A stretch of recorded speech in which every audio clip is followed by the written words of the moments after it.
మీ business ఏదైనా మీ ఊర్లో promotion చేయాలంటే అది సుమన్ టీవీతోనే సాధ్యం. ఇప్పుడే సంప్రదించండి.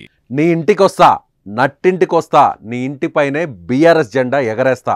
ఇది బీఆర్ఎస్ ఎమ్మెల్యే కౌశిక్ రెడ్డి చేసిన సవాల్. దమ్ముంటే నా ఇంటికి రా, నువ్వో నేనో తేల్చుకుందాం. ఇది అరికబూడి గాంధీ ప్రతి సవాల్. ఫిరాయింపుల ఎపిసోడ్లో నిన్న చీరా గాజులు చూపిస్తూ కౌశిక్ రెడ్డి చేసిన వివాదాస్పద వ్యాఖ్యలు అగ్గిరాజేసింది. ఇప్పుడు అది మరింతగా బగ్గుమంది.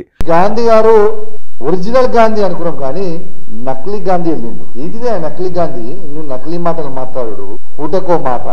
నీకు ఖచ్చితంగా నీకు కూడా షేర్లింగం పెళ్లిలో డిపాజిట్ పోవడం ఖాయం.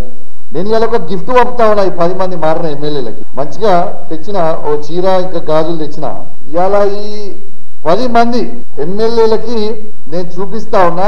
దానం నాగేందర్ గారు, కడియం శ్రీహరి గారు, గాంధీ గారు, ఇక మారిన 10 ఎమ్మెల్యేలు, వెంకట్రావు గారు, పోచారం శ్రీనివాసరెడ్డి గారు, కృష్ణమోహన్ గారు, ఉన్న 10 ఎమ్మెల్యేలు మీకు శాత కాకపోతే ఇగో ఈ చీరలు గాజులు కొనుక్కొని వేసుకొని తిరుగు రిపబ్లిక్ లా.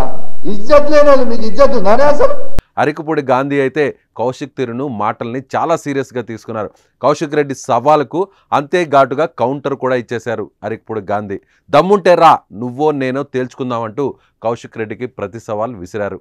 తనమీ చేతులు కట్టుకొని కూర్చోలేదు, దేనికైనా సిద్ధం అంటూ ఒక రేంజ్లో కౌంటర్ ఇచ్చారు అరికపూడి గాంధీ. తాను సీనియర్ శాసనసభ్యుడినని, నాపై మాట్లాడే అర్హత కౌశిక్ రెడ్డికి లేదన్నారు. కేసీఆర్కు తనకు ఎలాంటి విభేదాలు లేవని, తాను ఎప్పుడూ గౌరవం ఇస్తానంటూ పేర్కొన్నారు. కౌశిక్ రెడ్డి లాంటి బ్రోకర్ల వల్ల చాలామంది పార్టీకి దూరమయ్యారంటూ అరికపూడి గాంధీ ఫైర్ అయ్యారు. నువ్వు నా ఇంటికి రా, లేకపోతే నీ ఇంటికి నేను వస్తా అంటూ సవాల్ చేశారు. రెడ్డి 11 గంటలకు నా ఇంటికి వచ్చి జెండా ఎగరేస్తా ఉన్నావు కదా, రాకపోతే 12 గంటలకు నీ ఇంటికి వస్తా.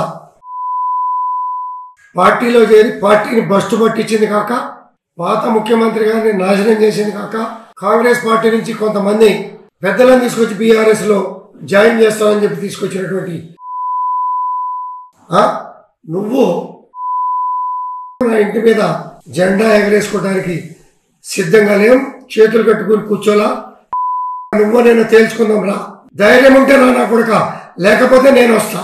నా పోలీస్ సిబ్బంది కూడా అవసరం లే, వాడు మేము తేల్చుకుంటాం. ఇది బీఆర్ఎస్ పార్టీకి నాకు కాదు యుద్ధం, కౌశిక్ రెడ్డి గారికి నాకు యుద్ధం. తేల్చుకుందాం నువ్వు నేను. పోలీస్ సెక్యూరిటీ అవసరమే లేదు, నీ దమ్మేంటో నా దమ్మేంటో తేల్చుకుందామంటూ గాంధీ తొడగొట్టారు. కేసీఆర్ను బీఆర్ఎస్ను భ్రష్టు పట్టిస్తున్నది కౌశిక్ రెడ్డి అని, దేనికైనా తాను సిద్ధం అంటూ పేర్కొన్నారు. కౌశిక్ రెడ్డికి తనకు మధ్య యుద్ధం ఇది అంటూ అరికపూడి గాంధీ అన్నారు.